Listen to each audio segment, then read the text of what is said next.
नमस्कार प्रिय दर्शकों, एस्ट्रो वास्तु चैनल में आपका स्वागत है। आज का विषय है आत्महत्या या सुसाइड। यदि जन्म कुंडली में चंद्रमा और बुध पीड़ित हो, यदि छठे भाव का संबंध लगन, दूसरे, सातवें और आठवें भाव से हो तो जातक खुद का शत्रु बन जाता है। यदि लगन में वायु तत्व राशियां 3, 7, 11 और जल तत्व राशियां जो है 4, 8, 12 हो तो जातक में आत्महत्या की प्रवृत्ति ज़्यादा होती है। यदि चंद्रमा और शनि का आपस में संबंध हो या चंद्रमा पर शनि की दृष्टि हो तो जातक में आत्महत्या की प्रवृत्ति ज़्यादा होती है।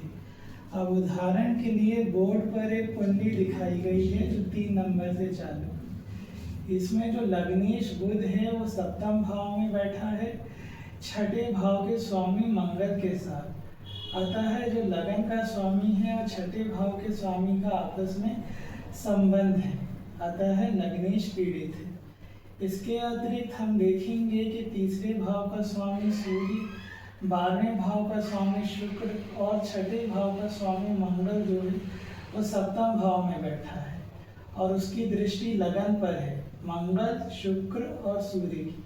अतः लगन भी पीड़ित है।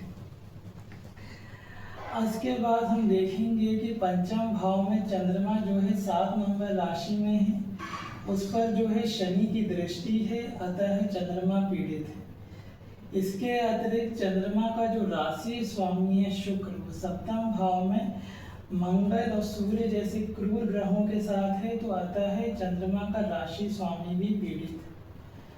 अब हम बात करें शनि की, तो शनि जो है अष्टम भाव में आयु की वृद्धि कराता है, परंतु वहाँ वह नीच के गुरु और केतु के साथ है। लगन में वायु तत्व राशि है जो कि आत्महत्या की प्रवृत्ति को बढ़ाती है और चंद्रमा पर जो है अष्टम भाव के स्वामी शनि की दृष्टि है।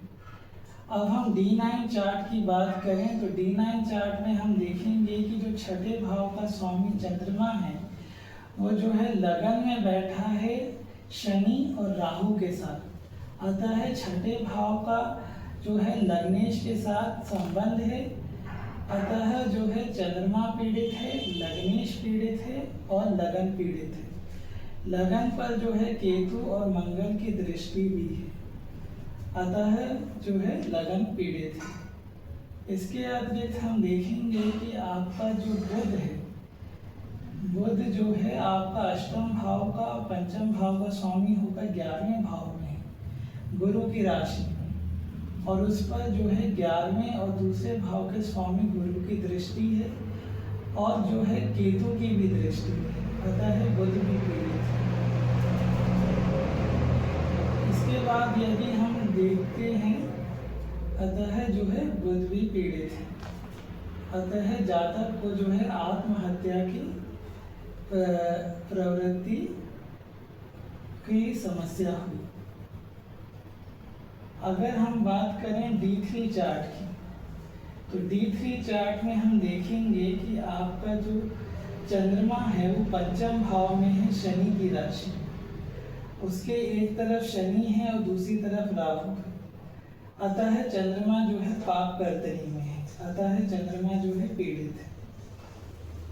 इसके अतिरिक्त हम देखेंगे कि आपका जो बुध है वो एकादश भाव में बैठा है, नवम और 12वें भाव का स्वामी होकर, और उसका जो राशि स्वामी है सूर्य वो सप्तम भाव में है मंगल के साथ और अष्टम भाव के स्वामी शुक्र के साथ, अतः जो है बुध का राशि स्वामी भी पीड़ित है। इसके अतिरिक्त हम देखेंगे कि जो छठे भाव का स्वामी है गुरु, वो जो है अष्टम भाव में बैठा है और उस पर केतु की दृष्टि भी है, अतः छठे भाव का स्वामी भी पीड़ित है।